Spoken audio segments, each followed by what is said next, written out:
Nachdem ich mit miniert Pras ist nicht so zufrieden, wie das Glot prassen dort, fange ich dort uit, wo ich bei meinen Teflonpolen in Gruppe suchte. Ich nehme ein bisschen Coconut Oil und dort auf dem kalt Pras ist nopper. Oder wenn Fan verdollen.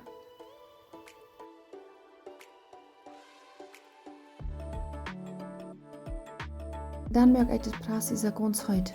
Ich tue das anplauen und dann auf das Holz drehen, was das Pras ist kann. Und lade es dann für mehrere Minuten einfach heute an. Lade es weil ich das ein paar Mal das Licht ausgeht, einfach ein Stück anluden.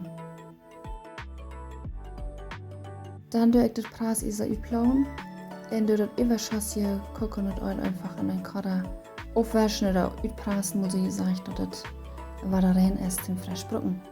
Und ich hoffe, du hast kriegst für Like und was du hier kriegst, möglich ist, ich war da mit mir Pras ist